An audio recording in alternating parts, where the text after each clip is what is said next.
Hey guys, welcome to Now That's Debatable. This is your host, Fantastic Facade. I am joined with my trusty co-host, Triple A the Humanist, and today we have a guest, Bryce, that's going to be joining us. Today the topic generically is, should you worship truth? So we're going to jump into that. Bryce and I have had a small conversation back and forth between Facebook Messenger. We're in a couple of the similar groups. I think he's going to have some interesting opinions that we may have different views on, and like to have a fun, intelligent conversation like we do each week. So we're going to kick things off, got our faces up on the screen. If you have questions, please ask them in chat. We'll try to get them in front of Bryce and then try to answer them if we have time. Sorry, last week we were quite stacked with keeping up with everything, so I don't think we answered all the questions in chat, but if you have them, you can feel free to email us or something. But our faces are now up on screen. Bryce, welcome to the show. Appreciate you coming on, especially such short notice. Our other guest that was supposed to come on canceled on us, so we appreciate you coming in. And why don't you introduce yourself, tell us a little bit about yourself and your beliefs, and we'll kind of take things off. Sweet. So I'm Bryce, and I was raised in the Church of Jesus Christ of Latter-day Saints, Mormons, colloquially. Until about I was age 20, and then I was disillusioned with Mormonism. I, after that point, was an atheist for about 10 solid years. When I turned 30, I got really into philosophy, started reading a lot, got really into the medievals and the scholastics and stuff like that. And then surprisingly, I came back to looking at religion a second time, but instead of through the lens of the Mormon view, in a more classical theist view, and now I'm Catholic. So that's like my life journey faith-wise in a moment. And then briefly, why I would say that we should worship truth is that basically because people like Aristotle and things like that, they didn't go out and have a religion that they said, oh, I need to defend whatever it was his religion would have even been. And then that's why he cooked up things like a prime mover. Instead, he was looking at the world the way it was and trying to find out how existence really was, carving reality at the joint, so to speak. So I think that that's, even if you're not in a religious faith tradition, that's what you should do in life is worshiping truth. And we can get more into that, but I just kind of wanted to introduce. What do you mean by worship? That's a great question. So I'm a huge fan of etymology. So for me, the best way to really understand a word in its broadest sense is to look at the history of the word, like where it comes from. So like back in the day, we used to say things like your lordship, and that would be your lord, the source of the lordliness over you or whatever.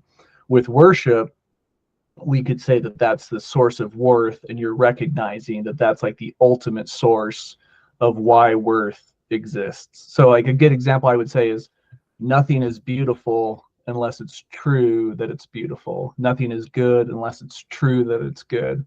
So the ultimate source of truth and beauty and goodness is truth itself. And I like those things, and I place worth in those things. So that's why I would say worship truth. Okay, so I guess so when you say worship, you just mean value something? Yes. So Okay. to the supreme value, because that's the source of value, is what you worship. And I think that for a lot of people, there's really two options. Things are worthy, like things have worth because we give it to it. This is the classic beauty is in the eye of the beholder type of a view, where things have value because I give the value to it. Where I would say a more accurate read of reality would be that things have objective value and we are just perceiving it. So kind of it's the classic ontology versus epistemology. Yeah, so you think reality itself has an intrinsic value to it? Yes. And anything so go on. What's value? So the way I define value Value is just pretty much like I couldn't quote you a textbook definition, but value to me is just something that someone finds important. Yeah. That is to me, that is inherently subjective. Because that could vary from person to person. I find this shirt valuable. Somebody else may not. Maybe it's too small for them, so it's like useless to them, right? So I mean that is an intrinsic value. That is definitely extrinsic value. That's just somebody's attributing importance to it, but it's not in its nature. Yeah. So what I would say to that is that opinions about value are either objectively correct or wrong. So there's always going to be opinions. So for example, like a classic one you could go with is beauty, and you could say, I believe beauty is objective. And if you went and looked at a painting and one person says, oh, this painting is not beautiful at all, and another person says this painting is beautiful, then one of them is objectively right and one of them is objectively wrong. And somebody's going to have to hash it out, and somebody's right. Okay, so the problem with that is that by like defining things as beauty as subjective, you can't be objectively wrong about it because it's your opinion. Like I have a favorite color. What's your favorite color? Blue. You're wrong. Yeah, you see? Right. Like, you see what does that how mean? problematic that is? Unless I'm insinuating that you're lying, then you couldn't be wrong. It's just your favorite. You're not stating a fact about reality. You're not making any sort of synthetic proposition. You're just saying what your preference are. But your preference about beauty is not beauty itself. So like you could say, I have a preference for the ugly, and say I hate beautiful things and I love ugly things because I enjoy the rebellion against beauty. And so I understand that there's going to be thoughts about beauty, which I would agree are subjective because they are in the mind. But what we're having those thoughts about is objective and is something that exists outside of the mind. So if I'll just Google the word beauty just to get a good definition of it, right? And it says a combination of qualities such as shape, color, or form that pleases the aesthetic senses. So what pleases facade may not please me. So that is definitely extrinsic. So what's beautiful to him may not be beautiful to me. This is going definitely back into subjectivity. So your thoughts about beauty are subjective. Beauty itself is objective, and you can develop disordered desires. Can you give me an example? Do you agree with this definition that I read? So I would say that's a fine enough definition. So let's say there is no mind that exists, right? Mm-hmm. It is a totally unconscious reality, and we have a painting, right? Think of your favorite painting, whatever it is. That painting exists in a reality where no conscious mind. Is it beautiful? Yeah, it would have objective. How could it be? Because beauty is what pleases the aesthetic senses. Yeah, there is no conscious mind to have any senses. No senses to please. The beauty is what please is, and then the feeling of experiencing the beauty is the pleasure. So there is no one to experience. There isn't an agent to experience the pleasure. Beauty is not the experienced pleasure. Beauty is the thing that would give pleasure. Okay, here's an idea like in my experience, there's an interesting ladder that we find that there are many people who will accept that there is objective truth. That's something that a lot of people will come down on and say, yes, I believe in objective truth. And then the next level is you go to objective morality. And this one's about 50-50. Some people say, yes, morality is objective. And some people say morality is not objective. I'm a moralist.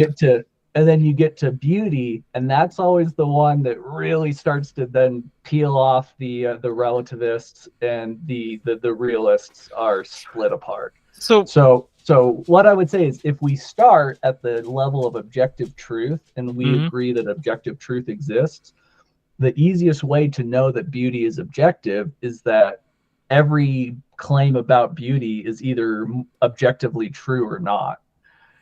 Now, to counter that, you could just say, okay, well, then nothing is beautiful and it's something we just made up. But well, I wouldn't say it's something that doing.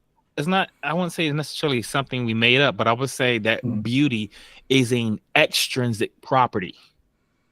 There's a thing that exists. And then if it pleases my senses, my aesthetic senses, then what I call that is beautiful. I call that beauty. But if there are no senses, to be pleased, then it's not beauty. It's not beauty. That makes it subjective. It's dependent on a mind. So it's the classic, if the tree falls in the forest and nobody hears it, did it make a sound? No, and I would say it's not. It's not the same thing. It's not the same thing. When a tree falls, but when the tree falls, it is objectively vibrating air molecules across, right? Whether there is an air that can pick up those molecules is irrelevant, right? But that is happening. That's not the equivalent of what we're talking about here, because it's not like there's like some physical phenomenon that is happening. Like I am seeing a thing, and then my subjective senses is forming an opinion about that thing. Yeah. So your opinion about the beauty or lack thereof is your opinion about beauty, but there is beauty actually there underlying it that you are detecting. And do you have Google available to you? I would like you to look up the word beauty. There's no way you can agree with this definition. I'd actually just be really curious. Like, have you ever seen like Jeffrey Dahmer's trials? No. Okay. I don't necessarily recommend you watch them. But you know who Jeffrey Dahmer is, yeah? Yeah, that serial killer. Yeah, he ate people. He ate people? Yeah. I'm not very macabre that way, but yeah, he ate people, Yeah. And I'm not recommending that you do this, but Jeffrey Dahmer would have described the body of a 14-year-old boy that he molested before he killed and ate as one of the most beautiful scenes he'd ever seen. And you would say that by definition, it is beautiful because beauty exists because he has an opinion about its beauty, whether you agree with his opinion or not, right? Or would you say that you have the right to say it's not beautiful? No, but it's just his opinion. Yeah, and your opinions can be right or wrong. So, like, think about truth, okay? Okay, but do you find that imagery beautiful? Truth, and then if your opinion about truth is objectively wrong, it's still your opinion, but then we don't get to say, oh, well, objective truth doesn't exist because opinions can be wrong. So let's say if I'm out in the woods, right, and I see a mountain, and I'm making a guess about how far a mountain it is, and I say, I believe this mountain is this hill is 800 meters away. Right. So I'm giving my opinion about an objective reality. I'm making a synthetic proposition, right? When I say that I find a painting beautiful, that is not what I'm saying. I'm not stating any fact about the painting. I'm not saying anything about its location, about its weight, about any properties that it has. What I'm relaying to you is how I feel about the painting. Yeah. So I'm not claiming that the painting has any properties. When I say it has beauty, I'm telling you my opinion about the painting. It's very different. But you could, if you were feeling epistemologically bold and you were feeling powerful about like what we're going to view about the world, because for me, I guess, it's not that hard to get from objective truths to objective moral truths, and it's not that much of a leap to go from moral truths to aesthetic truths. Like, I don't know. I guess it seems highly intuitive to me. Do you think you can be wrong about your favorite color? So that's a feeling. That's a subjective feeling that I have. Yeah. So my preference is. Right, just like when I feel a certain way about a painting, or when Jeffrey Dahmer feels a certain way about a kid's body. It's a subjective feeling that person has. So yeah, so like let's say yeah. So so can let's you be say wrong you about your thought favorite that- color? Could I be wrong about my favorite color? I could be disordered about my favorite color. Yeah. That's not what I let's asked you. I say- asked, What do you could you mean be wrong? disordered? I don't think you're So, answering like- the question he asked. That's no, why I no, corrected it. So my preference is I enjoy the color blue more than the color red, for example. That's a genuine preference that I tend to have. Okay, but can and that so be you said- wrong? Can it be wrong? Yeah, yeah. Is that Your- wrong? I What could you have- just I said, could- your you enjoy preference, blue is it wrong? more than red. You enjoy blue more than red. Is that wrong? Is that wrong? Yes. I mean, it could be, I guess. So, like, for example, let's say that I were to. What is the truth? Okay, so What is the you're truth? okay. The truth Let's about say my you preference, but my. No, Mhm. So if you Go on. say you like blue more than red, Mhm. if that's wrong, what is the true answer? What is the true answer? Yeah, what is the correct answer? What's the truth? The truth Yeah. is my preference is what it is. Like my preference is what it is. Now let's say I said the sounds color subjective. red is objective.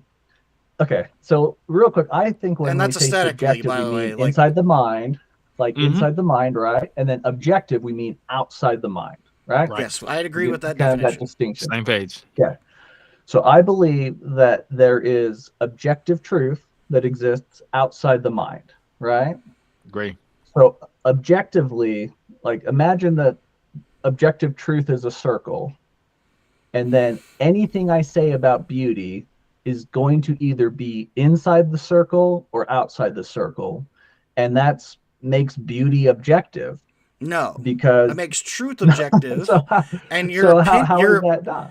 because you have this thing called an opinion or perspective on things, just like we talked about in colors, right? And this is the reason I chose color specifically was because you said aesthetics earlier. You talked about truth being like an aesthetics, right? And aesthetics is referring to not just like paintings, but we could look at, clay, or we could look at crayons, and we could find millions and millions of things aesthetically pleasing, right? But it is just that. It is what is aesthetically pleasing to the perceiver. So when you say something is aesthetically pleasing, you by nature are saying it is subjective to you. Your opinion of that doesn't change truth at all. It doesn't say anything about truth. It is your opinion. And if you're stating your opinion as a truthful statement, if you say you truly do believe, or you truly hold that your opinion is that blue is a more favorable or appealing color than red, if that is your stance, that not only is it true, but it's still subjective. Because your opinion on colors and my opinion on colors don't matter. That doesn't mean truth is subjective. That means your opinion about colors is subjective. Yeah, so my subjective experience when I look at a pretty blue thing and I think, oh, that's nice, versus a pretty red thing, and I enjoy the blue thing more, that's my subjective experience. But if I were to say, and by the way, according to the blue is Google definition of beauty, objectively and red is objectively ugly, I'd be wrong because that's not true. Right, but like according to the definition that AAA read out just when he Googled the word beauty, it's appealing to the senses. It appeases the senses. So if we define beauty as what appeases the senses, then by definition it is subjective. Because it may not appease your senses the way it appeases mine. That's a definition you can use. So like we could do the same thing with truth, and we could say truth is what convinces people that it's true. Like we could that's not true. We could collapse. That's not true. No. What convinces people is just what's persuasive. That doesn't true. mean it's true. So then I would make the same distinction. That I would say that there is what is objectively beautiful, and then that which is enticing. So something could be enticing that is not beautiful, and something could be beautiful that maybe is not enticing to somebody. And if you say, well, that's a different definition of beauty, I would say that I go with I go to the transcendentals of truth, beauty, and goodness pretty quickly. And if you think, well, those are different, then that's how I look at it. If you're going to talk about what's enticing, that would be subjective, because what's enticing you may not be enticing just like what is persuasive is right. Persuasive is enticing. That's going to require a mind. Yeah. So like the sophists could be like, the sophists would care about what is persuasive and what is enticing and what is manipulative, and the philosophers would care about what is actually true, what is actually beautiful, and what is actually good. There's actuality behind it. Well, I don't disagree that you would care about actual truth. The problem with like actual beauty is that by the definition we gave, which you initially agreed to, it is what's appealing to the senses. So if we use that as its definition, then by definition it is subjective. Real quick before you can either continue on with this thread, but I wanted to address something in the comments. New guy, Yahooligan, I believe, in the comments asked, was this a new debate channel? The answer is no. We've been at it a long time. We're just really small because we're either bad at it and no one likes us, or we don't know how YouTube works, or a combination of that and other things that we're unaware of. Phantom has been watching a while. He's correct. It's kind of just an informal thing. We're not going to sit here and time each other. We're not going to have times up on the screen. We did that for like one episode with just an opening. But in general, what we do is just have an intellectual, or try to have an intellectual conversation, free-flowing, and just have guests on. They're not famous or anything. In this case, we have Bryce. He's on. We're talking about truth. So we're going to continue back on. But if you have any other questions, feel free to ask us or shoot us an email. If you enjoy what we're doing, feel free to stop by and like and subscribe, man. We'd appreciate it. So anyway, so if we use the definition provided of beauty, then I think we're stuck with subjectivism. And if you'd like to provide a definition of beauty that is objective, I mean, you're more than welcome, and we can maybe agree to a definition for the sake of this conversation. But I think you'd have to provide something that it would be very difficult to do, to provide an objective definition of beauty. Yeah, you cannot say beauty is objective and agree with this definition. There's no way. Right, because like it's contradictory. It appeals to the senses. Well, that means it's by definition subjective. No, so I would say that ontologically, okay, so there's the ontological element, which is that which will go on to appeal to the senses. The senses are sensing something.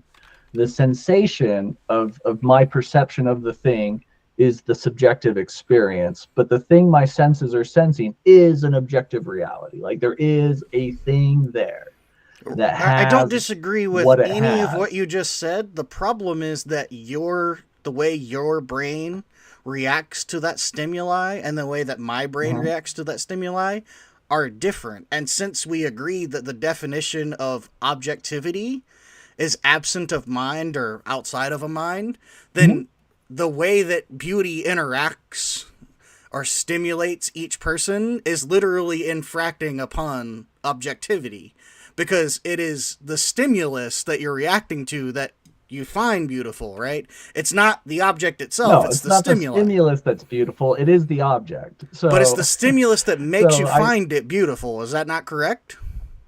No, the beauty is in the object. So you would say that the stimulus that your brain receives that tells you it's beautiful is not what's telling you something's beautiful? Is that what you're saying? Okay, so let's use a parallel example with like vision. So I view something with my physical senses, right? So I have it. I see a vase, and and my eyeballs, they detect the light waves wiggling into my eyes about it. Sure. And when I walk away, the vase doesn't stop being the vase. The vase is still there. I could cover my eyes. I could walk away. The vase is there. It has vasiness. It is a vase. Correct. And so I would say the exact same thing about beauty is like I stopped looking at the painting. It's still there. We're going to go. It still has the qualities that it has. That's fine. With the problem is that we just talked about how beauty is a stimulus that appeases to the senses, and vision. If you want to apply a direct one for one, let me finish this thought.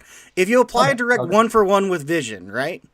Then we're talking about how the vision is perceived in the brain.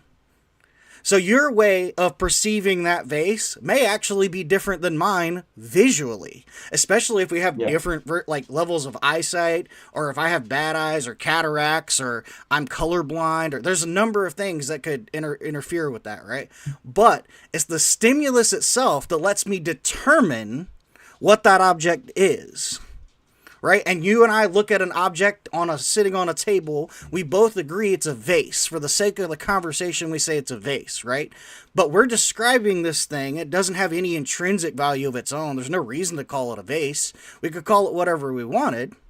As long as we agree that we're talking about the same object, then we can have a conversation about it, right?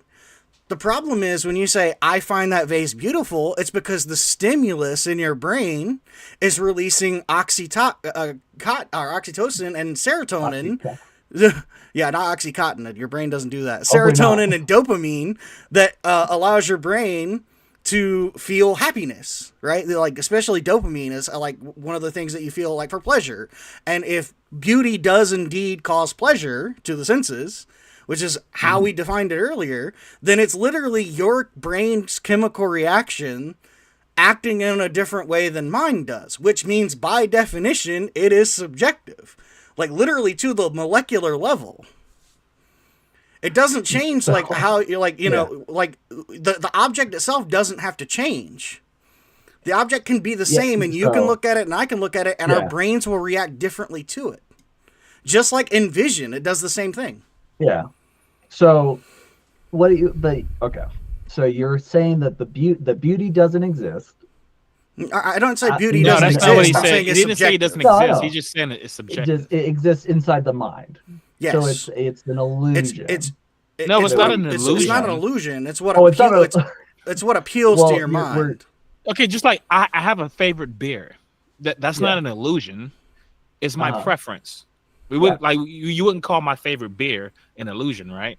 Yeah, but your preference for things is just your subjective preference. What your preference is about has objective existence. So like the beer that you prefer exists and is a beer and has beeriness. Yes, and there's a vase that exists. We're talking about a painting being beautiful. The painting actually exists. Yeah. My opinion about the painting. No. You don't get to conflate the two.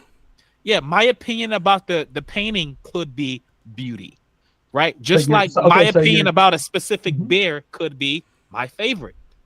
So you're saying the sensation is the thing, but the sensation is detecting nothing. So if I'm seeing something that isn't there, then that's an illusion. No, you're not saying something that isn't there. You're not saying something that's not there. Just like he's not drinking a beer that doesn't exist. What's happening is the reaction to that object is a stimulus that your brain perceives. You may find it more pleasurable than I do. That's the very nature of the beast. Right, but that doesn't mean that the painting doesn't exist. It means that you have a different chemical reaction. The beauty doesn't exist. The beauty exists in your mind as to if you find it beautiful because it sends pleasure to you. That's why it exists as an illusion, though, because you're saying that I experience beauty in the brain as a sensation, as an experience. I have this thing, but in the external world, it is not there. I am detecting something that does not exist. And so it'd be the same thing if we said that truth doesn't exist, and then all my perceptions of truth are illusions because they aren't actually there. Do you think the number one exists? Something that isn't there, that's an illusion. Do you think the number one exists?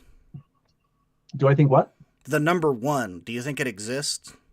No, I don't. I don't think numbers exist. I think they're symbols for potential. Okay, and so but when you can pick something else, but no. I'm actually fine with that. I agree. I think the representation.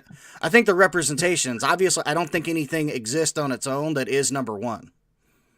I don't disagree with that. Okay, just like I don't think anything exists on its own that is beauty. I think you can find things that are beautiful because they appeal to your senses. But there is no inherent beauty that exists, just like there's no inherent number one. But you can use it as a representation of things that exist. So I think so if there's objective truth, then it has to be. Then we're going to get to a point where we're going to say it's either objectively true that beauty doesn't exist, or it's objectively true that beauty does exist. Because that's either going to be inside the truth circle or outside the truth circle. Yes.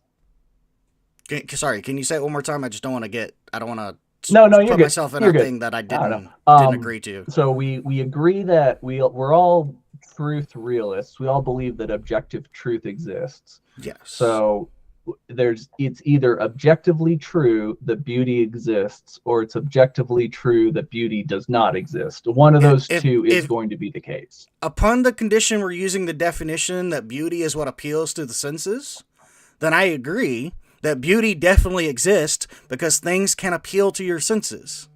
Therefore, there are things that are beautiful. And even if your senses don't have the same reaction to them as yours, be appeased, the appeasor is still there. So, like, for example, the thing you view can still be there even if you're not viewing it. So the thing that appeases you, even if you, so I guess we could call it the appeasor, and I am the appeasee.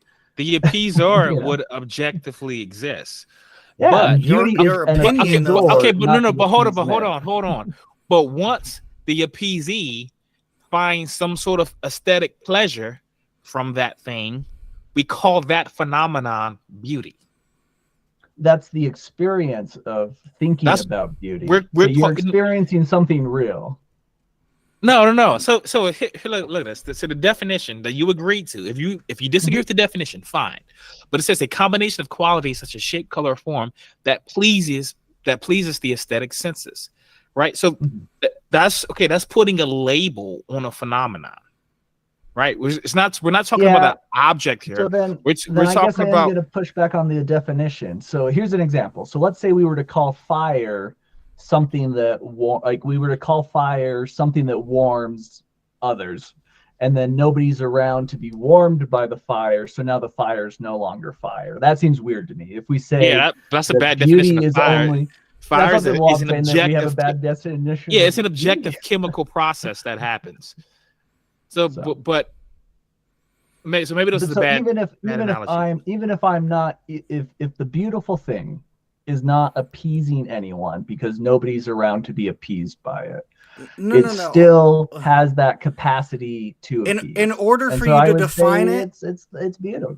In order for you to define it as a beautiful thing, it must appease to your senses. That's the whole definition, right? If no one finds it aesthetically pleasing, give me your definition of beauty. So I would say let's go with the transcendentals, where we say transcendental beauty is transcendental good, which is transcendental truth. Like the true is the beautiful is the good. What's transcendental? What do you mean? Yeah, so that's okay. So when we would say, it sounds fancy because like people wrote a bunch of poems and then talked about it, but really we just mean that transcends things. And so, for example, there's a truth that there is no truth can't be true, right? And so this truth doesn't start being true and it never stops being true. So it transcends time, and it's true everywhere. So it transcends space. And then funnily enough, it actually even transcends like topic and subject matter, because the argument there is no truth about giraffes can't be true, because then the truth about giraffes is that there is no truth about giraffes. So that would transcend even subject. So this is what we're talking about when we're saying transcendent is it transcends all incidents, beginnings and ends, and finitudes. And so transcendental truth exists. And so I would just say the transcendental beauty is transcendental truth, and we should find the true beautiful, and the beautiful is good. And the good is true. It sounds so you're just defining beauty as true. Yeah. So beauty is truth. So it sounds like we're equivocating here, right? So if I say Grimm's wearing, I say Facade is wearing a gray beanie. If you were to say that's beautiful, you're affirming the proposition that I just made. Like if you say it's beautiful and also you say it's true, you're saying the same thing. Yeah. You'd also say okay, it's good. and it has the goodness of being true as well, because the truth, like true. So good, they mean the same thing to you. So I say that's beautiful. So I say Facade's hat is beautiful. All I'm saying is that it exists. Yeah, it has the beauty of existence, which is good. Okay, that's a non-standard use of that word. I don't. It's Well, how. so if I Well, say my, if I I tell my didn't wife she's invent the beautiful, transcendentals, so okay, if I tell my wife she's beautiful, all I really told her was that she exists. yeah. Well, her existence is beautiful because if you Okay, think so about Well, not existing and then so to there have is the goodness of so nothing. there's existing. Okay, so wait, there is nothing that is not beautiful.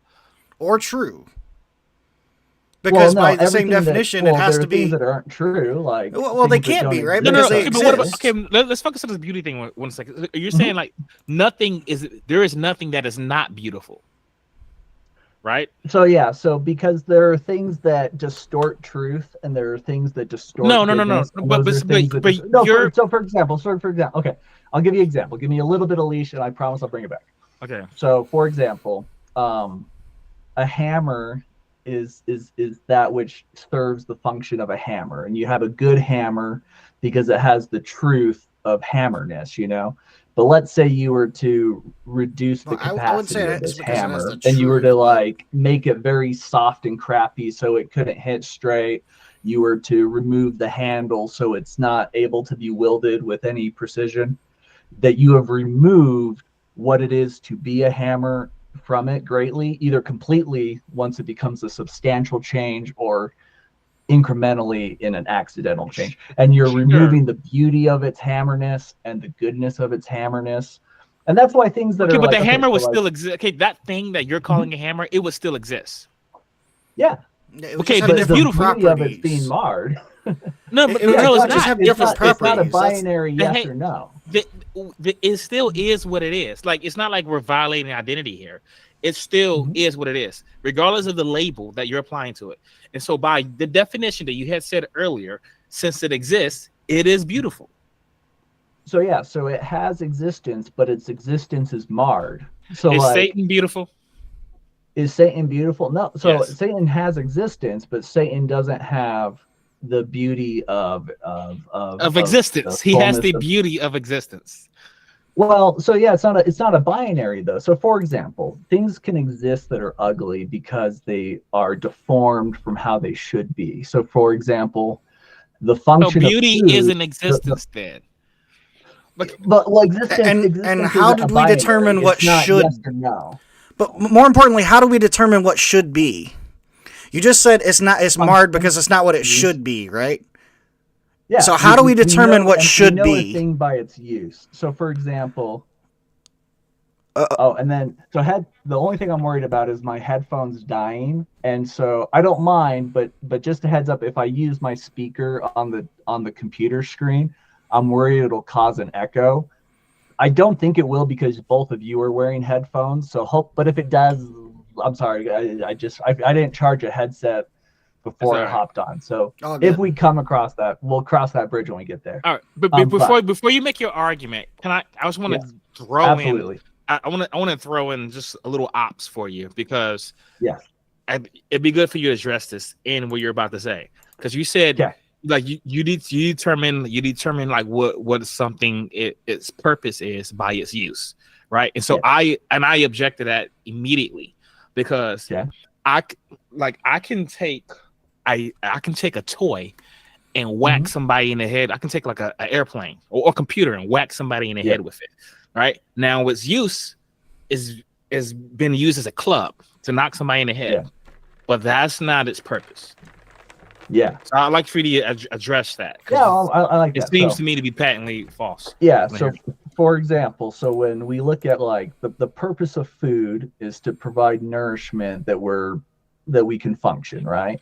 So if somebody were to say, "Hey, I'm just going to chew a bunch of food up for the like pleasure that I derive from it, like swallow it and everything, but I don't want to digest it, so afterwards I'm going to vomit." Most of us are capable of realizing that, hey, that is a disorder.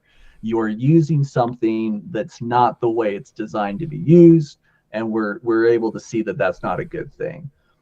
Sometimes it's harder because like there's certain things that we misuse that are very that we enjoy misusing. I think you're conflating design with function, right? What would you distinguish? So function is just the way something is used, right? And when we talk about design or purpose, that requires intentionality. So someone designing a thing for a specific use, that would be purpose, right? Yeah. But function doesn't require that. Function is totally objective. It's about how it's being used, right? So for instance, like a computer, right? I could pause real quick just so you can get his headset. Yeah. Mm-hmm. Can you say something? Yeah. Sure, we can test. Oh, good. I can hear you. Okay, cool. Yeah, it's not all right. echoing. So I don't think I'm echoing. all right. So if I take my computer and whack Facade in the head with it, that's the computer's function is to be a weapon. That's or how a club. it was used, yes. Yeah. Yeah, but that's not its how purpose. It should be used. That's not its purpose. It's not how. Well, that's not not what it was designed for. It's not what it's designed for. I don't want to put an alt in it because now we getting know what the use of it is by what its purpose is, and when we abuse the purpose, then that's reducing what it is. No, I think you may be missing it here. So just to kind of backtrack just a step, just so we're all on the same page. Yeah. To say something's purpose means that you have some sort of intentionality behind it, versus to say something's function is just how it's used. So for instance, like the classic of use function was classically given as the mousetrap. A lot of people referred to it as the irreducible complexity, right? Like irreducible complexity. And then a guy walks into a seminar wearing a mousetrap on his tie with all but the spring and the board missing, and he says it's a tie clip.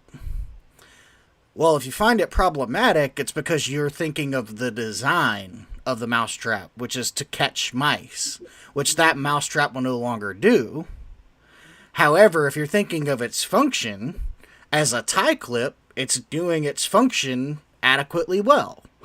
So when we talk about like the distinguishment between the two, it's important to note that one has to have intention behind it, whereas one is just how it's being used. Like the computer scenario is the design of the computer is to, perform computations, but the function of a computer, if AAA whacks me on the head with it, is a weapon. Mm-hmm. So those are like we just really want to get distinguished there, because it seems that you're still trying to conflate the two almost. Okay. So I mean, I guess the function is what it's being used for, and then the other one we were going to go with was the design, the intentionality behind the device, like a computer versus like you wouldn't say like food is designed, right? But like you could use it for have a purpose. So you could use it to eat, right? And then that would provide you substance. But I could use a watermelon to, smash watermelon with a hammer, like like Gallagher, and now it's an entertainment, right? Mm-hmm. It's definitely not serving as its function of providing substance, unless people are just eating the watermelon. If something has an alternative function, then that could be okay or not okay, depends on what it does. Well, I mean that's where like we have the problem of ought. For example, so human beings are rational animals. That's what separates us from the animals, is our rationality. And part of being rational is the capability of appreciating humor. Like we can find things funny, and so using a watermelon. I think other apes do that as well, though. As a matter of fact, rats are the smallest mammals that can find things humorous. I don't put rationality into other animals. Really? You don't think animals can reason like rats? You don't think like they can find their way out of a maze? They can reason, but they're not rational. So, what's the difference? Like to me, being rational is being capable of reason.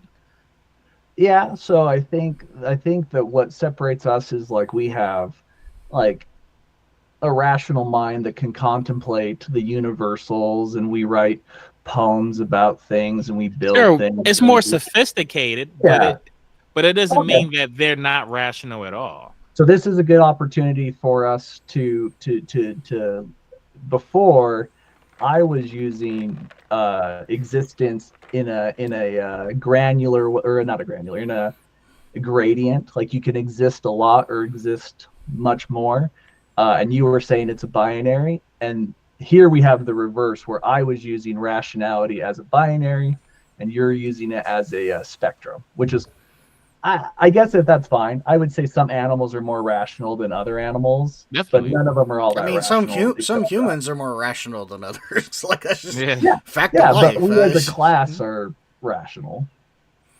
Yes, I'd agree, but so are like, chimpanzees and other mammals. Like it's just they have the ability to reason. They got a little bit of rationality. That's fine. I'll agree to that. So, They're so somewhat more rational.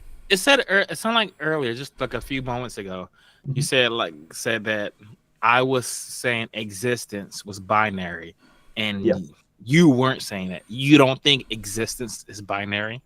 Correct. So, like, for example, You have existence Yeah. and non-existence. Yes. Give So me a third option. Yeah, so things, it is true that things either exist or they don't exist. But inside the class of existence, there's a qualitative difference. So like there are things that have a fullness of existence and there's things that have very little of their existence. So for example, a great hammer has the full function of hammerness, but you can gradually degrade it to the point where it's barely even a hammer. And yes, it still exists, but its existence is heavily diminished, and so it's not the fullness of no. hammer. So it's not meeting the properties of what you would call a hammer, but that thing, whatever it is, still so it has less hammerness. Well, I mean, I don't know. I wouldn't say that hammerness is a thing, but I would say hammer is a label that you will apply to an object that has a certain criteria, right? Yeah. And as you take away these criteria, as you take away these properties, it may become less of a hammer, or maybe arguably so. Yeah. But thing, whatever it is, it still exists. So I think, yeah, and this is going to be kind of a difference where often people break into either the realist camp or the nominalist camp. I'm deeply in the realist camp, like practically Platonic, where I think that there probably is a ideal form of hammerness that all other hammers are but a pale imitation of. Whereas the opposite camp would be like the nominalist, who says there's no such thing as a universal hammer. There's just incidences that we call hammers, but there's no universal. So that's something that I'm not. I mean, the problem, especially when using things like nominal. Yeah, I mean, I think the problem is when we use things like hammer, we often have different functions for that hammer. So what's good in a certain situation may not be good in another. For instance, you use the term jackhammer, and you're talking about things that are pretty good at destroying concrete and asphalt. However, that would be a really, really bad tool to help you repair your deck. Yes. You know what I'm saying? So, like, in the sense of, is there a best hammer? There may be a really good hammer for repairing your deck. But in the sense of, like, is it the best one for you? Is that what we're going for? Because there is no generic best hammer, if you will.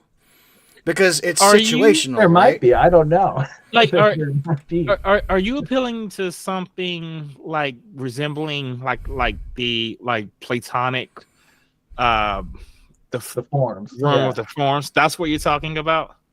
I'm pretty realistic on them. Yeah. So like you think the forms, like this realm of the forms, you think that actually exists? It's a useful thought experiment. I don't know if like I would articulate it like it's a physical place and we go there and there's the forms and we could walk around and look at them. If it's a thought existed, it wouldn't exist. I wouldn't say that's something that exists. That's just it doesn't physically exist, I guess. So it's a kind of existence. I don't know. Maybe they exist the same way numbers exist. I don't know on that one. But I do believe universals exist. So like that like when I say I'm a man, like that's what I am, and I'm not it's not a collection of incidents that we just happen to assign the label to. That there is a form of being human, that there is a universal. But I don't know. I mean, so what? Like, let me ask you this: that like you said, like you're a man and that's what you are, but like you're almost saying it is in the sense of like that's an intrinsic title. Am I mistaking you there? Yeah, well, so the word that we come up with to describe it is what it is, but the word man either maps onto something in reality or it doesn't. Like there's objective reality. It maps to a certain number of people who use the language in the same manner that you and I do. You said you're a fan of like etymology, right? So do you know any other languages out of curiosity? I learned Spanish a long time ago, and oh great, we'll use Spanish. Like you know the word hombre, right? Yeah. Yeah, you would say it's almost the equivalent to the word man, right? Yeah. Yeah, but would you say that's what you are? Are you an hombre? An hombre? Yeah, I mean, yeah. So the symbol is only pointing to what is symbolized, but what is symbolized is an actual like, universe. The whole point is that we're just using a placeholder to describe or to use for man. Like it's not that some man exists out in the form, if you will, or in the ether, or wherever you want to put him, that is the most man of man. It's just that we ascribe the word man to men. We say just like we ascribe like spherical things that are ball shaped. Like we just say that's a sphere. Yeah, so that's the nominalist position that universals don't exist, and we're just labeling things we find. Like, well, I mean, in the sense of like, when it comes to like defining words, I think you're right. But is there universal like, or to use your favorite word, transcendental truth? Mm-hmm. Yeah, I mean, I think there is a objective truth that exists outside of mind, and I think the three basic laws of logic allow you to get to that. Yeah. So I think inside transcendental truth is all the forms that could be and are, it's all there. I don't know. And then we're just here as little incidents of truth. But when we had our conversation, you mentioned that you think, and I could be mistaken, but you mentioned that you said truth is supreme. Would you say that truth logically precedes reality? Yeah, so reality can't exist unless it's true that it exists. So reality is contingent upon truth. And I get that. So here's the way that I often hear people use the word reality. A good example is, so the word nature, most people use it to be a collection of all physical phenomena. Like that's a pretty common definition of nature. And then reality seems to encapsulate nature, but includes non-physical things as well. So, could you give me your definition of truth? Of truth? Yeah. So when I say truth, I always mean like, so if I say capital T truth, then I'm talking transcendental truth. You can use truth in other senses, but the way I like to use it best is truth is actuality, and actuality is being as opposed to potential, which is not being. All right. So correct me where you think I'm wrong. I accept the correspondence theory of truth. I think truth is that which corresponds to reality. Yeah. So you agree with that? No. Well, because actuality is going to correspond to reality, because reality is that which is actual. So I would say actuality and reality would be synonymous. Pretty much. But if a proposition corresponds to that, then it is true. Yeah. So. And do you disagree with that? So when you said that the reality and truth are practically synonymous, I'd agree, because, for example, here's the classic argument you can use to know truth exists, is you can use some disjunctive reasoning, and you say, there is no truth, can't be true, so the negative is impossible, so the positive must be certain. But you could do the exact same thing with the word real. Like, so you could say it can't be real that nothing is real, because then the reality that nothing is real would be real. Mm-hmm. And once you arrive at any of the transcendentals that'll use that, like they will serve the same function.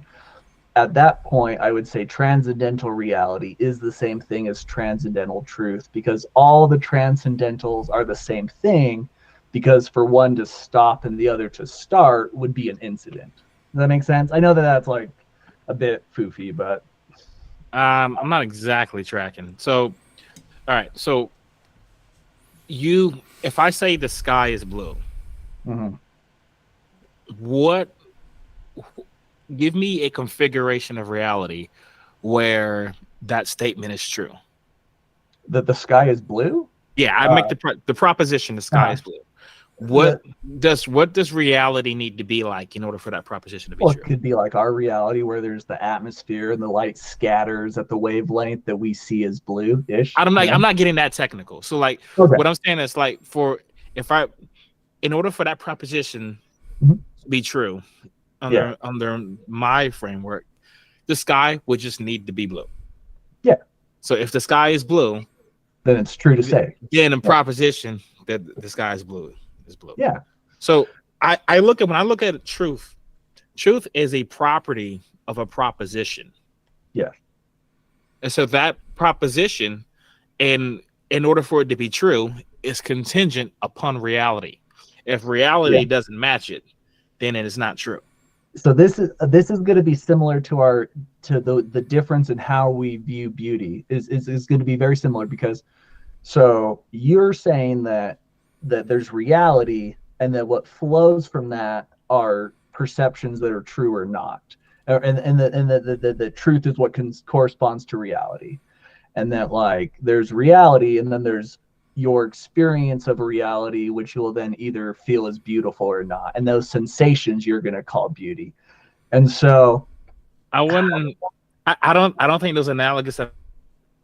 Well, if I were to say that I find a painting beautiful, like I'm not making a synthetic proposition. So I'm not making you said I should be? I said you should be bold, and you should say this painting that's is the alt problem. We're not okay, but I'm not making a statement about reality. I'm telling you, when I say something's beautiful, I'm telling you my brain state. I'm telling you what I think. That's what I'm saying. If I say the painting exists, now I am making a statement about reality. Yeah, that's why I would distinguish those two. Okay. And we could even go into that same thing with truth itself. You could say like the painting is red, like if it is indeed a red painting, and now that statement would be true if it is indeed corresponding to the wavelength of red and like, whatever. But like it's a property of that proposition. And in order for that property to be applied to something, it must first exist. Well, I would say, because it feels like we're almost like it's like almost a chicken and an egg. Because I would say that the painting can't be red unless it's true that it's red. The painting can't exist unless reality exists. True that it's red unless it's red. So no. So the painting can't exist unless reality exists. That's what we're saying. Yeah, reality can't. It doesn't matter what color it is, and it doesn't matter whether it's true or not if it's red. The reality is the painting exists, right? Yeah. So you don't have to make a truth proposition about it. If it exists, it exists. Therefore, reality.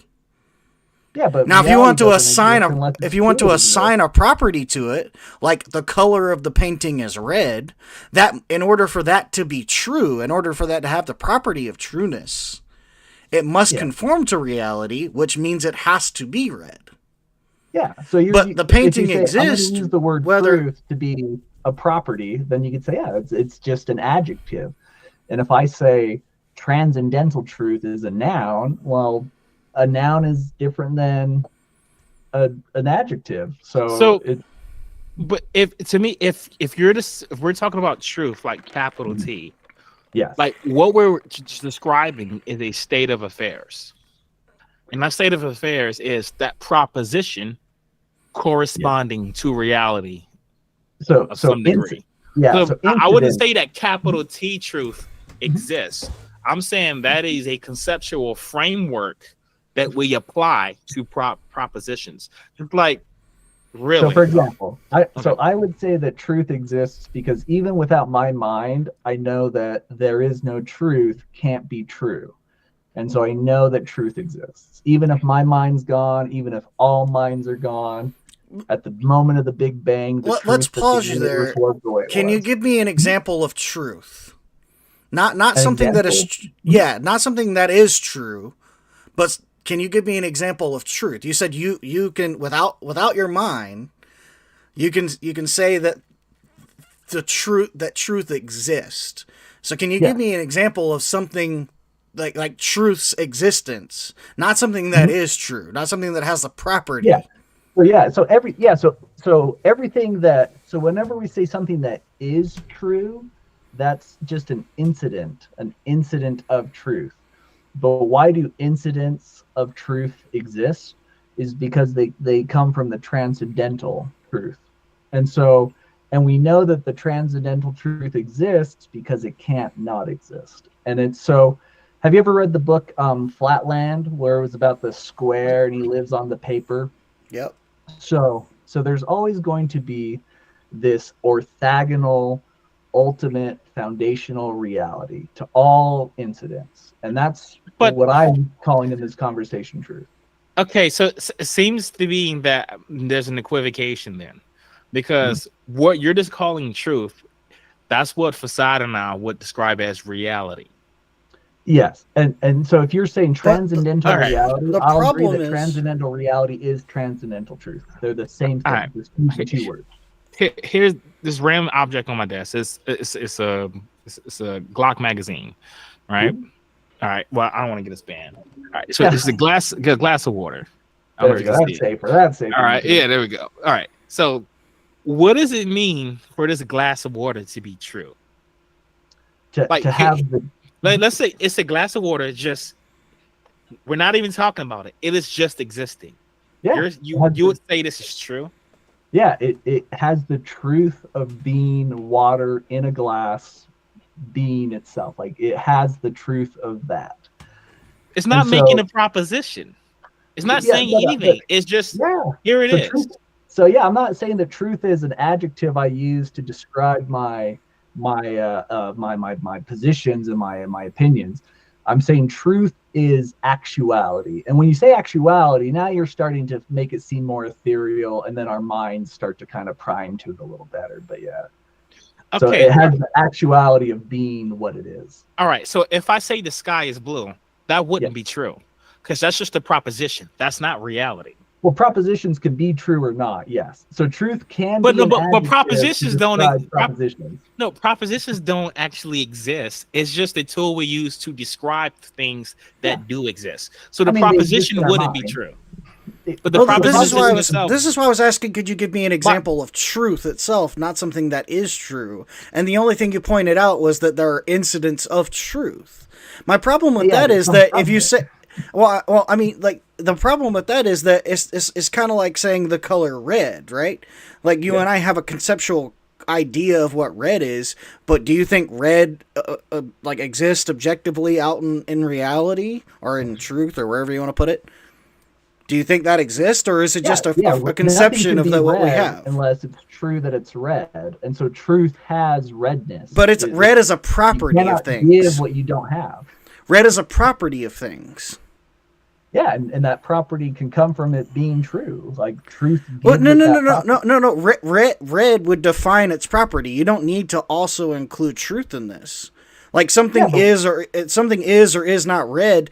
If you say one or the other, then the property of redness is what it has. That's all. Yeah. You're not making any additional statements about it. Well, but I would say so. I'm a big fan of the principle of sufficient reason. So I'm going to say that if redness exists, it has a reason for why it exists, because everything has a reason for why it exists. But not reality or truth. Well, reality exists because truth exists, and truth exists because it's self-explanatory, because it can't not exist, so it's its own explanation. But I mean, that's a I know circular that reason. feels That's, like a cheat. that's a I know it circular feels like a reason. cheat. Yeah, but it is a cheat. it's not. So here's why. Okay, so there's Okay, It's a three cir- why. it's a circular it can't explain proposition. itself. You can Go ahead, explain Scott. itself. So give me a little bit of runway on this one. So if we say that nothing can be self-explanatory, but everything requires an explanation, the problem is that we're going to get ourselves into an infinite regress situation where there's an infinite regression of explanations. What's the problem with that? That violates no law of logic or any law of physics. The problem is like, well, why can't I jump off a floor that's infinitely beneath me? It's because I can't. I'm not pushing off anything because it's infinitely. How come I can't borrow a book from my friend who borrowed it from his friend, and there's an infinite regression of borrowers? You could do that. That wouldn't violate any you law of could logic. definitely do that. Infinite Like regression? It doesn't violate logic. Okay, well, an infinite regression can exist unless it's true that it exists. So truth will always be that orthogonal criteria to everything, including a brute fact or an infinite regress. But by defining it or ascribing it that way, all you're doing is giving it a proposition. So what you're doing is you're saying, like for instance, this bottle of water that I've been drinking out of, right? It exists, right? Like, and we would say it exists in reality, or at least in some reality, even if it's only reality in my mind, right? But to say it's full of water, now you're giving it another proposition that you have to determine its truth. But we didn't change reality. You have to now determine something's truth. Have an opinion about, but no. I mean, like it doesn't even have to be an opinionated matter. As a matter of fact, it's not opinionated. We could determine whether it's true or not in the context of whether it's full or not. But we would base that off of the reality. Your opinions can be true. Well, but this is what I'm saying. Like, we're basing it off of the reality of the situation, not on my opinion of it. Yeah, but your opinion can be true. So if you say, I don't disagree with that, but you don't see the problem. Water in the bottle, then your opinion's right. No. I'm not disagreeing that I can have an opinion that is correct. What I'm saying is that by giving something additional components or propositions, you now must then determine whether they are true by if they correlate to reality. And by that process alone, what you've done is that you said that reality supersedes, at least logically, truth. Because it must conform to reality in order for something to be true. No, so you're confusing truth, the adjective that we're using to describe propositions we make. So that's adjective truth. That's a truth. Okay, I asked you to define or give me an example of truth earlier, and you couldn't. You said there are incidents of truth. And an incident of truth is the adjective that I just used. Let me flesh that out a bit. So we can know that we're all bought in on the law of the excluded middle, that A and not A are a true dichotomy. That if not A is impossible, then A is a certainty, right? Those are all propositions. That's not what he's asking. That's how we communicate as in propositions. So I'm using a little bit of disjunctive logic. Mm-hmm. So I'm going to rule out not A to ensure A, and then we know truth exists. There is no truth, cannot be true. So not X is impossible, which means X is certain. What you're describing is a proposition. The proposition, it is true that there is no truth, that entails a contradiction. Yeah. So it can't be true. That proposition is true, but that doesn't mean that is therefore providing some sort of ontology. Yeah, truth ontologically exists. Maybe I'm lost here. All right, so no. Let me do it with a different word just to see if I'm missing something here. Yeah. So let's use the word red. We'll go back to red. So red and not red would be true dichotomies of each other, right? You'd agree? Correct. Red and not red is true. Right. Yeah. So when I hold up my phone and it's black, you would say this is not red, right? Therefore, we can exclude the possibility of red. Here's the problem. If I paint my phone red, what happens? Well, then it's red. Why? Because it conforms to the reality that the phone is red. Yeah, the truth changed, so reality changed because your phone changed. No. Didn't change. Truth didn't change. Yeah, no. Truth did not change. The reality didn't change. All that happened was my phone changed. Yeah, and your phone. And now we need to make a new truth statement that my phone is now red. Okay, so if you're saying truth exists, you're saying truth is real. Yes. Right. Yes, okay. So all right. So you're saying that it's in reality. No. So wouldn't reality be logically prior to truth? So when we use the word reality, this is a common way people use it. So people often use the word reality to be a collection of everything that exists. And that's the way I've corrected you on this before. Yeah, I also corrected you on this before, and for the purpose of this, I'd like to at least stick to it. I wouldn't call it a collection of all there is. I would say it is all there is. Because to say that it's a collection would indicate that it's somehow bound to, whatever collective properties you put on it. And I wouldn't. Everything that is reality. Okay. Correct. Yes. All that there is reality. Yes. But reality that would encompass truth. Unless it's truth exists. And so truth. That's a proposition about that's a proposition about reality. That is not reality itself. Yeah, my statement is a proposition, but the proposition is just a symbol that points to actuality. Like no, the actuality is reality is, right? Like that's what we talked about. Like if we're defining reality as all that there is, you can make a proposition about it, but that doesn't change what is. Yeah. Okay. So now let's go to the principle of sufficient reason. Why does reality exist?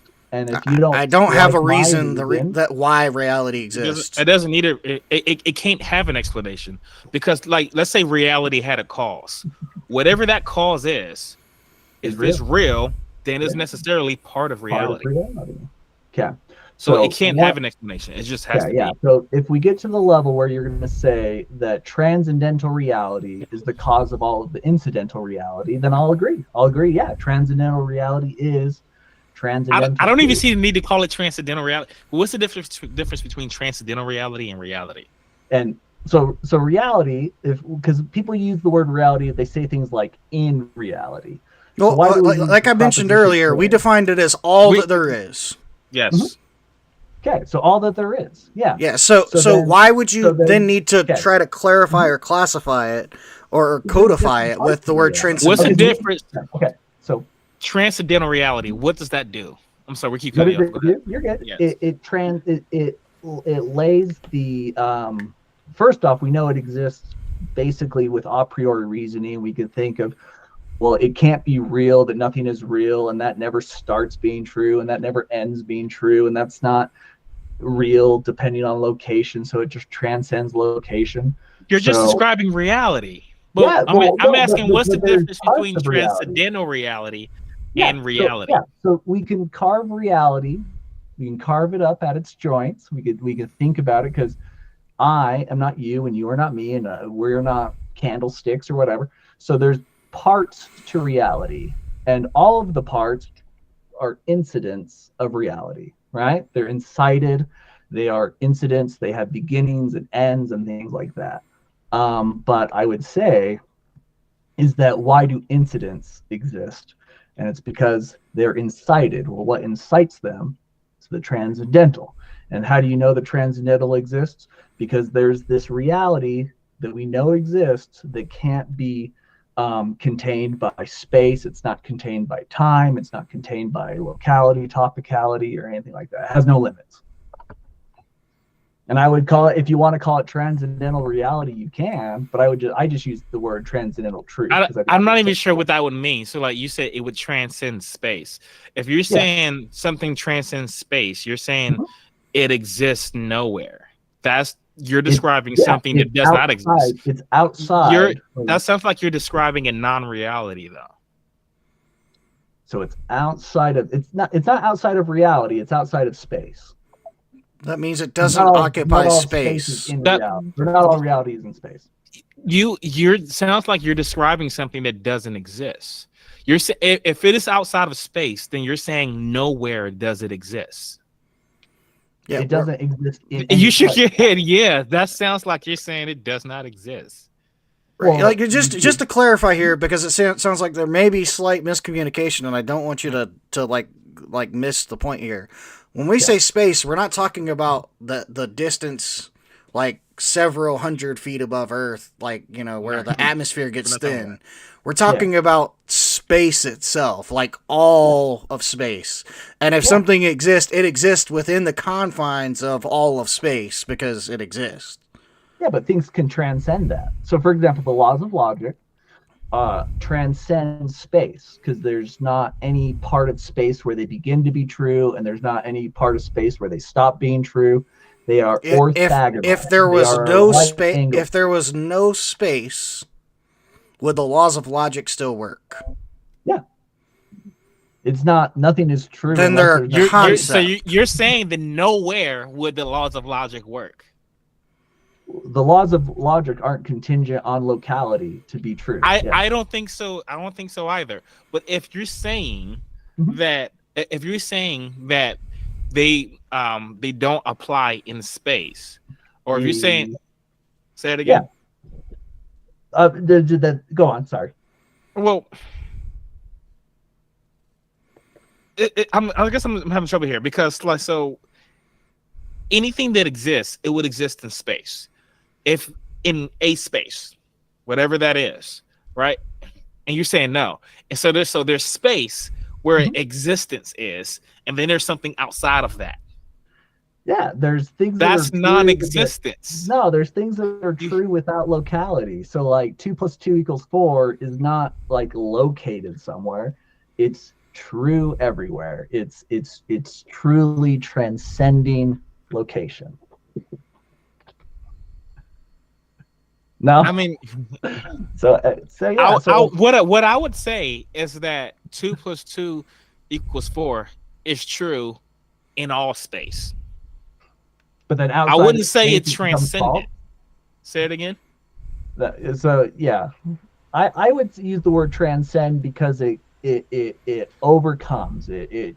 But transcend implies that it is going past the bounds of space, which is like saying it's going north of the North Pole. It transcends northness, like because north because the North Pole is how we define north. All right. Every other direction, insofar you're on Earth, would be south.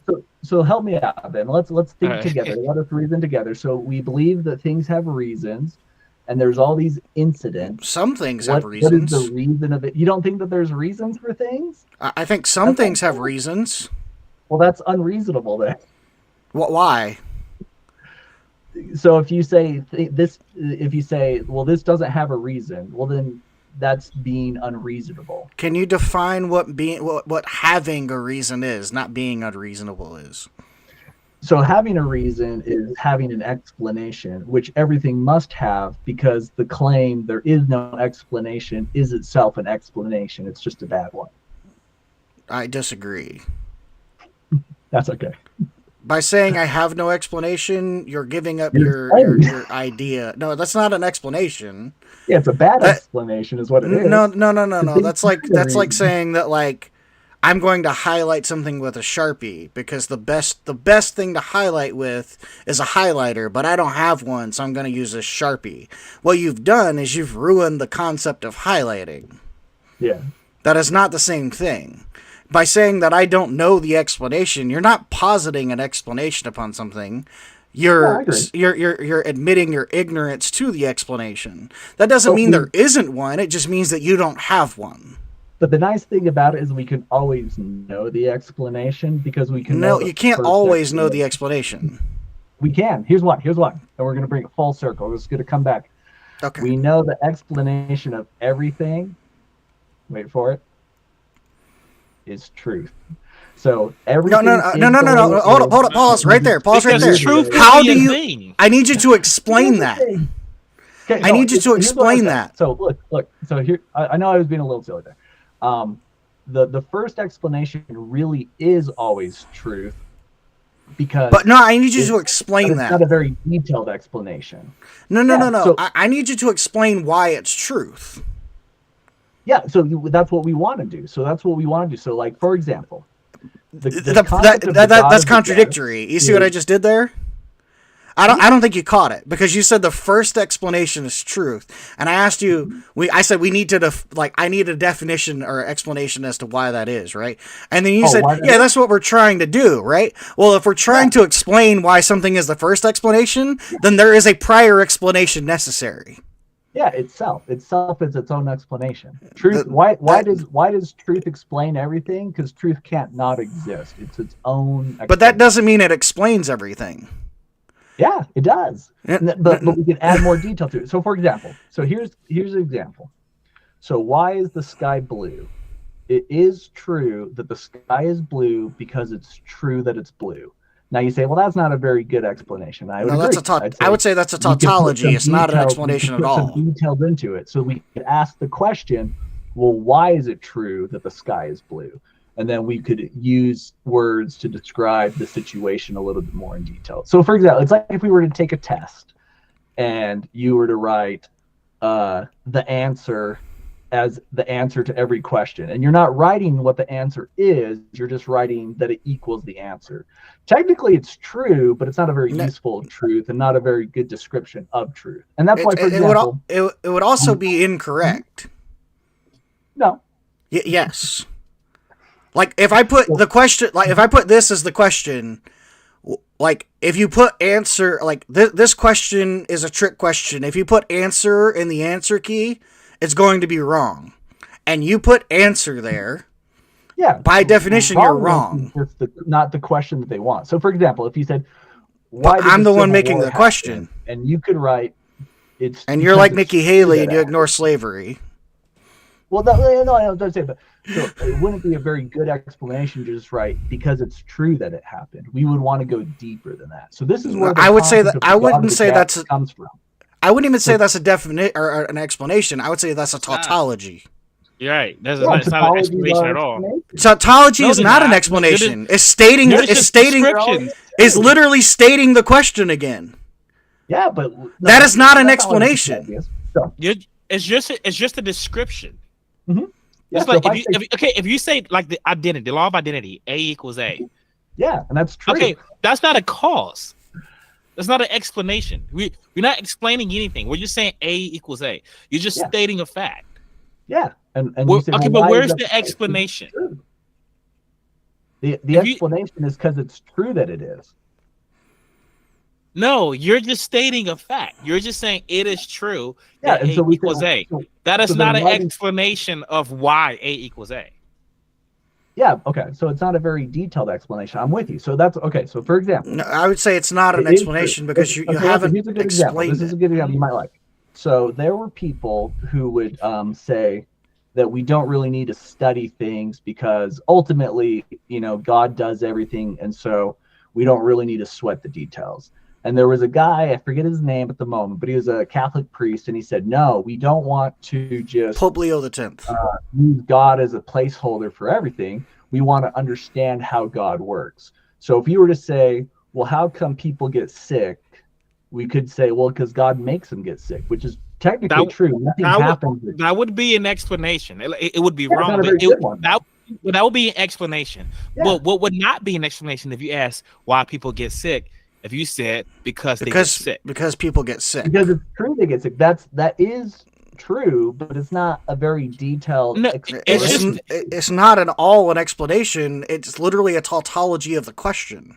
So the question is like when you talk about a question is a statement about a state of affairs. Yeah. And then an inquiry into why that is the case. Yeah. What you're saying is what you're doing is just affirming the state of affairs that they've already acknowledged. When they say, why do people get sick? I'm saying there's a state of affairs that people are sick. people get sick. And then we're asking, and we're going to an inquiry of why it is the case that people get sick. You say that it's true that people get sick. You're just affirming the state of affairs that you haven't addressed the inquiry. You haven't addressed or explained the inquiry. So, for example, if we said, can people be sick unless it's true they are sick? And of course, no, because if they're not sick, they can't be sick. So they could only be sick if it's true they are sick. So then the real interesting question is, why is it true that they exist? Or why is it true that they're sick? So then we ask questions about truth. It's unnecessary to include truth there. That's a tautology. It's a statement of affairs. All you've done was added truth to the initial question. You haven't added anything or explanation to the inquiry, and that's the whole point. Like, an explanation must like advance upon the inquiry, or it doesn't provide anything. If all you're doing is repeating the initial state of affairs or adding, that's all I'm doing, but it's that's literally all you've done by saying it's true that the state of affairs is true. Yeah, is it not? I'm not denying that the state of affairs is the state of affairs. That's literally the definition of the state of affairs. So we should agree that that's true. But that's not an explanation, Bryce. That's not an explanation. That's a tautology. It's not. A good one. No. An explanation. No, an explanation is not a restating of the state of affairs. Okay. That is not how you would define explanation. Let's see if we can find common ground. Are tautologies true? Not always. Not always? Yeah. Like, I'm gonna give you an example. Hold up. You asked for tautologies true. Okay. Ready? Dogs are in the feline family. It's true that dogs are felines. That is a tautological statement that is false. It's not tautology. It's not a tautology. I repeated. All I did was repeat what I said, which is a tautology. I said dogs are in the feline family, therefore felines are dogs. That's a tautology. You're repeating the state of affairs before. So what would I say then? Okay, so here's when I think of a tautology. This is what I'm thinking of. I say, salt is salt. That's a tautology. A chair is a chair. What's quite that? literally saying the same thing twice in different words. That is the definition when you Google it. Dogs are felines, therefore felines are dogs. The same thing. You're saying two different things. I'm saying the same things using different words. Okay. So that is literally the definition of tautology. I can't generally considered a fault of style. There was a lot of tautology. There's no need to say return back to. Okay, so you're saying dogs are feline. So that's not, and it's true that felines are dogs. It's not a tautology. Dogs is a tautology. Dogs are dogs. That's a tautology. But my tautology is that I'm stating in order, okay? Dogs are felines and felines are dogs. That whole thing is a tautology where the and is. I put the and there specifically so you'd have a good break point, right? So you're the saying, first statement and the second statement. The second statement is just a retelling of the first statement. That is by definition a tautology, which means it is not an explanation. This is what he said. Well, I think the law of identity is not. No. So this is what he's saying. So think about this. Here's the first proposition. All right. X equals non-X. Here's the tautology.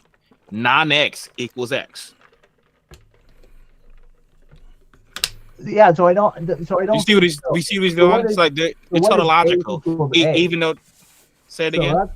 So when I say A equals A, that's a tautology. A equals A, right? Mm-hmm. No. A equals non-A and non-A. Tautology. A equals true. But he was giving you a tautology that would be false because and the proposition that this tautology is making would be false. So if a tautology is just saying the same thing twice, then I would say that no, those aren't true. But if I were to say that the law of identity is true and I say A equals A, then I'm always speaking the truth. So you say, okay, but why do people get sick? here's the reason we brought up tautology, okay? Because even if you strictly stick to things like A equals A as a tautology, that is not by any means an explanation of why A is equal to A. So when you say that people get sick because... No, hold on. Let me finish the thought. When you say that A equals A, or people get sick, and it's true people get sick, you haven't begun to explain the reason people are sick. All you've done is restate the state of affairs, which is the fact that people are sick. And if people are sick, it is a tautology to say it is true they are sick, because by being sick, definitionally, it's true they're sick.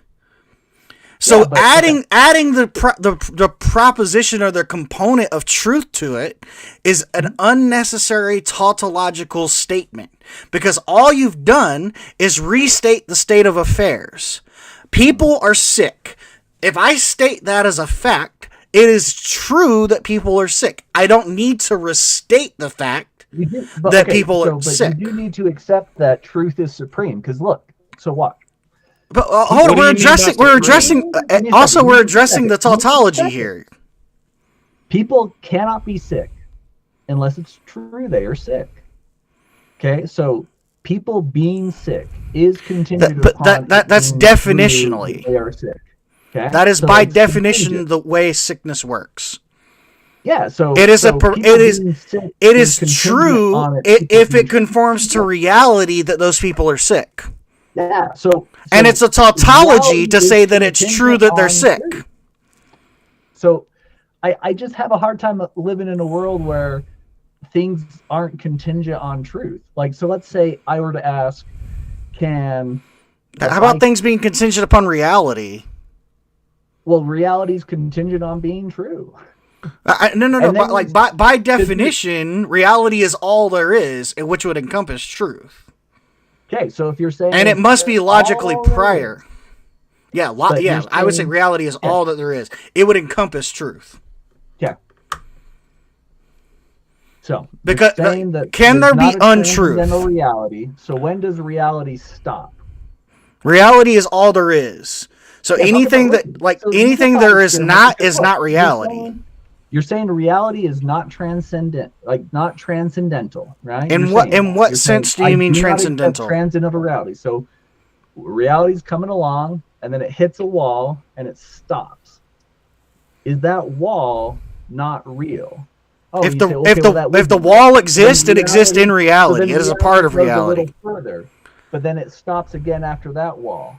Again, if the wall exists, it exists in reality. And then it's going to go again. You could do that ad infinitum. As long as something exists, it exists in reality. Forever. So that's why I'm saying, okay, so if we're going to get to, there is transcendent reality that never stops. No? I mean, in the sense that reality is all there is real. Then you're going to have to say there is transcendental reality. Because any stop you try to put on reality becomes real and just extends it out. Every fence just becomes another expanse. Let's try this a different way. Do you think there's a such thing as non-truth? Non-truth? Yeah. There are things that are not true. No. I'm asking that. Now we're having a problem again, because I'm asking truth with a capital T. Mm-hmm. So I want to be very clear here. I'm not talking about incidents of untruth. I'm talking about, is there such a thing as non-truth? No, because truth is being, and it's not like there's being and anti-being. There's just being and non-being. Okay, great. But you said there are incidents of non-truth, right? Yes. There are things that are not therefore, it must be true that there are incidents of non-truth, right?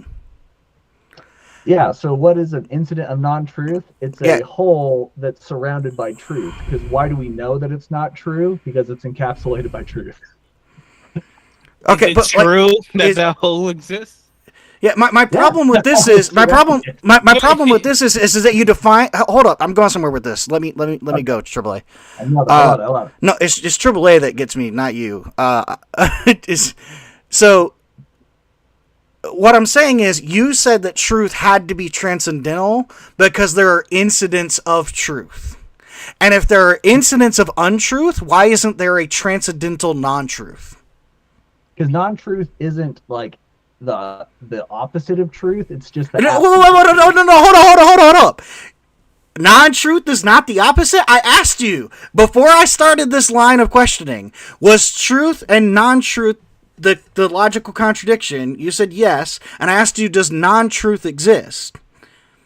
Does non-truth exist? No, non-truth is the absence of existence. I misspoke then. I'm sorry. Oh, okay, so wait, hold up. But you said that truth exists because incidents of truth exist. Therefore, untruth or non-truth must exist because incidents of non-truth exist. Non-truth doesn't exist. Non-truth is the absence of existence. It's the absence of truth. But you said there are incidents of non-truth. You just described them as holes with truth around them. And if they exist... I could say strawberries exist. That's not me saying strawberries are berries. They're not. It's just the word we used. Sometimes it doesn't map on exactly. Well, this is why when we ask you questions, I'm very specific about the words we use. Okay. And this is why when I asked you the logical contradiction... So there is no such thing as non-truth. There's not anti-truth, yes. There's just no, that's not what I asked. I didn't ask was there anti-truth. I asked was there non-truth. Yeah, there's non-truth. Okay, but you just said it doesn't exist. Non-truth is an adjective. Non-truth is not a noun. Capital non-truth, like your capital T truth. Not capital non-truth. Why not? It's the logical contradiction. No, so not that. So there is only truth. There is no opposite to that. Yeah, there's no anti-truth. Yeah. Okay, so then non-truth wouldn't exist. It's just the absence of truth. So, law of excluded middle here. Things are either true or true because there is no non-truth? Okay, so there are things that are true. Okay, you're talking adjective. No. I'm talking about truth itself. You said truth is... Okay. Yeah, I'm trying to get back up to the big level that you're talking here. So truth, you said truth exists. You said truth exists, right? Mm-hmm. So truth is, the logical contradiction of that would be that non-truth. Yeah. So either truth is, and there is nothing that is non-true, right? No, it doesn't follow. There's me. That doesn't mean that there's anti-me. There's like a non-Bryce, Doesn't have to be that way. I guess I'm okay, but like you're trying to go on. Hang on, I may have muted you. Oh, sorry. Sorry, I muted you. I dropped my phone on my keyboard and I hit the mute button. No my worries. bad. Go ahead. Take back off. Also, check your text too. By the way. All right, cool. Sorry for the interruption. Oh, good. Yeah. I was just telling him I'm gonna have to get ready to bounce in a few, but I want y'all to continue the conversation. Are you good on time, Bryce? Are you getting ready to have to? I got time. I got time if you guys got time, but if you guys have to go, I don't want to be holding you up from your lives. I got a couple more minutes. Yeah, I got a couple more minutes before I have to jump off, but I do have something to do at 8. Well, here, let me put it all in your court. Yeah, ask questions, and I'm going to try to answer as succinctly and truly as possible. I really want to be honest with you. Okay, so I'm going to use the term capital T truth. You would say truth. Yeah. Truth exists. Okay. Is that correct? Yeah. Truth exists. So something is either truth or non-truth would be a logical non-contradiction, right? So something is either transcendental truth or not transcendental truth. Yeah, truth is either transcendental truth or it is non-transcendental truth. Yeah. Now, you said you knew that transcendental truth exists because there are incidents of truth, which means there are things that are true. No, let me go back to that because I think that's a little bit. The way I know that transcendental truth exists is because the non-existence of it is impossible transcendentally. There's every attempt to negate it in any incident in any way just expands it out. So is there non-truth? Is there non-truth? Capital T truth. Yeah, so is there non-transcendental truth? Yes. Okay. And would you say the same, that it would be impossible for non-truth to not exist? Non-truth to not exist? Yeah. No. So non-truth could not exist. Transcendental truth How exists would that be the necessarily. case? Yes. How would that be the case? How would that be the case? Yeah, so there's contingent things and then there's necessary things. So contingent things are those which can obtain but don't have to obtain, and the necessary things are that which must obtain.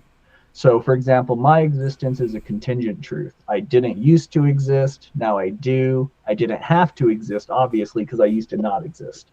Whereas necessary truth is always true, it always exists. Okay, but if it's the logical contradiction of truth, capital T, that non-truth and truth exist, then by necessity, because of the logical negation of such, by necessity, non-truth must be as contingent upon truth, capital T, as non-contingent, or as truth is upon non-truth. Sorry, that's a mouthful. They both must be contingent upon each other if one is the logical logical contradiction of the other. Yeah. So I'm going to try to really engage with this. I'm trying not to gloss past it. I'm trying to really understand what you're coming at. So let me walk through how I know truth exists and see if I can come across where non-truth came into it and I get it. So, like, for example, the statement, there is no truth, cannot be true. So we know truth exists, okay? That's that first disjunctive logic that we get to, truth exists. Can you say the same for there is no non-truth? There is no non-truth? Yeah. Let's see, let me think it through. So can it be true that nothing is true? No, so non-truth, there is non-truth. There is non-truth. Yep, and if truth by necessity exists, then also non-truth by necessity would exist, because it's the logical So both truth and non-truth are necessary, like, right? You just said. Yeah. So in that case, case, there is a transcendental non-truth. Yeah. So okay, for example, bachelors are married is a non-truth that always exists. That's true. Yes. Okay, so it's they're both necessary. Well, non-truths exist. So I guess maybe I'm seeing the problem, because the problem I'm having. If you say non-truths exist, truth for you is the same thing as reality. It's actuality. Yes. Okay, so when you say non-truths exist, you're saying non-realities, non-actualities are actual. This is a contradiction. You're violating identity. Bring up that language then. So how would I say it better to articulate what I'm looking at then? Maybe I wouldn't use truth to describe actuality at all. That's a common definition. Actuality and truth is kind of how we look at it. I think most people accept the correspondence theory. Like people who even are like my wife, she's not really into philosophy. She asked our daughter if she cleaned her room. Intuitive. Well, she's using the correspondence theory. When she wants to know, if my daughter says, yes, I cleaned my room, what she wants to know is, in actuality, in reality, is the room clean? Did she actually clean the room? That's what she want to know. So she's using the correspondence theory. But your theory, you seem to run into contradictions by saying non-truths exist. You're saying non-actuals or actualized. No. So what would I say? So I would say non-actuality isn't actual. So non-actuality is the absence of actuality. So does darkness exist? No, darkness is just light, like photons exist. The absence of photons isn't dark photons. No.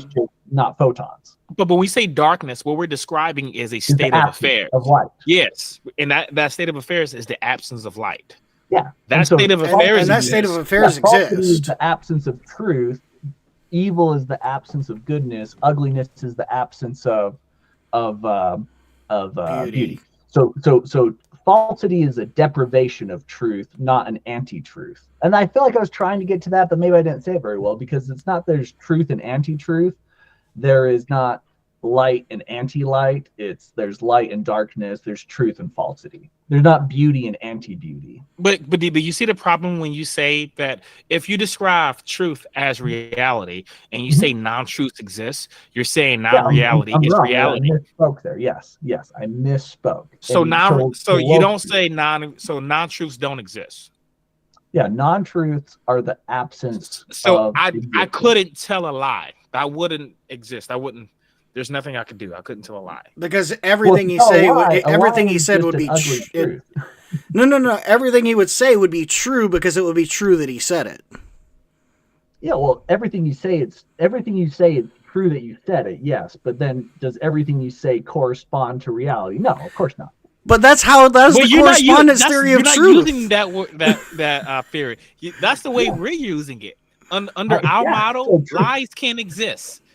Right? Under yours, it runs into contradictions because you're saying truth is actualization and you're saying non-actuality. Okay, so when you so for you then if a non-truth exists, you're saying a non-actual is actual. Then I wouldn't say non-truths exist. I would say non-truths have the absence of existence. They have the absence of actuality. So lies aren't actual, they're unactual. They are. Yeah. So I don't know. I think I'm not shaking on that. It's not a problem for me. To say that actuality there's non-actuals. Sure. Yeah, like chat. I'm not gonna lie. You got me. Bachelors and married, not actual. Human. That was a great reference. I appreciate it. Thank you for that in the chat. He said you keep using the word truth. I don't think you know what it means. I gotta get ready. I gotta get it ready. I say we wrap up now. Anyway, I don't have much else unless you had something else you wanted to add, Brace. I think this is a good natural stopping point. Thing I would say. You get last word anyway, so have at it.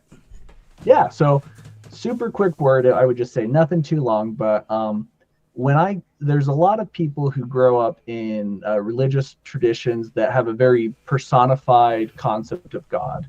So we call it deistic personalism, and Mormons are highly personalistic. They believe God has a physical body and he lives on a planet called Kolob and he has a wife, and so things like that, it pretty much just makes God seem like a being among beings. Like he's in reality, he's the Ubermensch, whatever you want to say. If you want to get into better minds than mine, I would recommend to any of the viewers to Google anything about classical theism, because classical theism isn't the idea that God is a being among beings, but it's we use the term in Latin, ipsum esse, that God is being itself. Because we are accidentally existing, so there must be something that is essentially existing. So I loved talking to both of you. It was a lot of fun. I couldn't stop smiling because I think you're both cool, engaging, interesting people. So thank you for your time. Anything Appreciate else? it, man. Hope to have you back on sometime, dude. Yeah, I'll have to think about it a bit more. We'll forward the ball. It'll be super fun. So have a good one, guys. Appreciate it, Bryce. Thank you for coming on. Guys, I don't think we have a guest next week, but we'll see you then if we have one. In the meantime, we may be doing a reaction video if we don't have a guest. I think AAA sent me something to review, which we've done before, and some of you guys seem to enjoy. But we have some people in chat talking about us coming on their show, or I think that's what's going on. I was kind of half paying attention to that and half into... Oh, he said he's coming on next week. Phantom X. He said I thought I was coming on next week. Oh, well, Phantom. Okay, well, you're coming on next week then. Yeah, we'll just Tuesday, nail that 6 down. p.m. We'll see you then. Yeah, Tuesday, 6 p.m. or Wednesday if it works better for you. Definitely email AAA or myself, and we'll nail that down. But yeah, next week, Phantom X. He's been in the chat for a while. Looking forward to having him on. Chat, thank you so much for coming in. It was very interactive. I was trying to keep up with it. I saw AAA kind of responding to some of those. Hope you enjoyed it. If you have questions for us, I think AAA put the email in. If not, it's on our YouTube page. You can find us. We're everywhere. Thank you guys so much for contributing and asking back and forth, and we'd be welcome if we're welcome to come on another show. We'll definitely cut out time for it. We welcome any of our guests or chatters to join us and have a discussion about something that is debatable. It's not formal, as you've seen, but it's always fun and a good time. We try to be respectful. Sometimes it gets a little heated, but I don't think it's ever personal. So thank you guys so much for watching. We'll see you guys next week with Phantom.